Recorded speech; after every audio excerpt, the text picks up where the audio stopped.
मला कळलं ते शॉक बसला रे मला आणि स्वतः समोर आला नाही.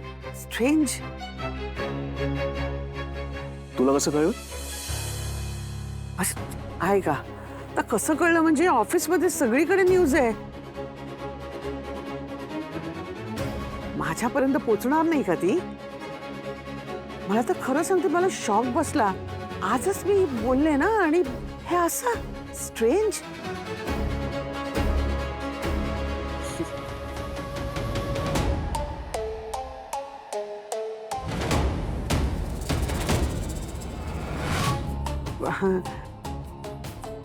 काय झालं? हसताय का तुम्ही दोघं? अफवा पण किती पटकन पसरतात.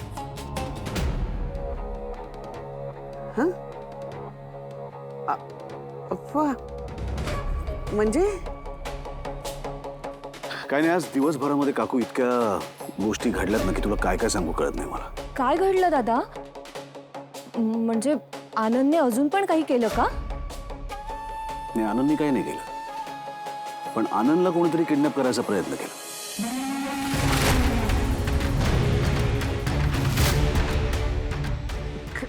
किडनॅप? माय गॉड. पुणी? आता ते मला माहित नाही, पण पोलिसांशी मी बोललोय.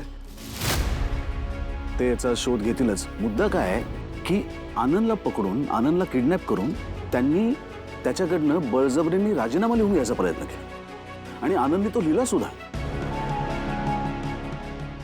पण गंमत अशी आहे. अरे गंमत काय त्यात? किती भयानक आहे. आहेच काकू, पण माणसं इतकी मूर्ख नसतात ना. आनंदने तो राजीनामा लिहिला, पण त्याच्यावर स्वतःची सही मात्र खोटी केली.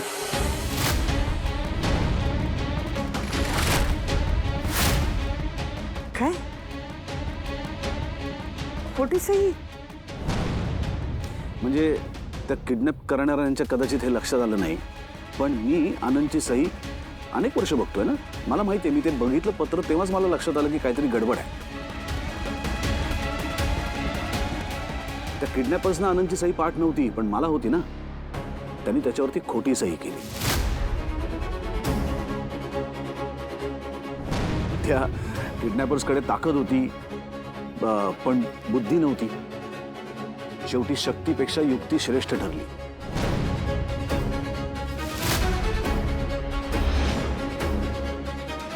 हो म्हणजे खरंच ना, मूर्खपणाची हद्दच झाली नाही. मुळात एवढ्या वर्षांची लॉयल फ्रेंडशिप ही त्या मूर्खांना पण काय कळणार.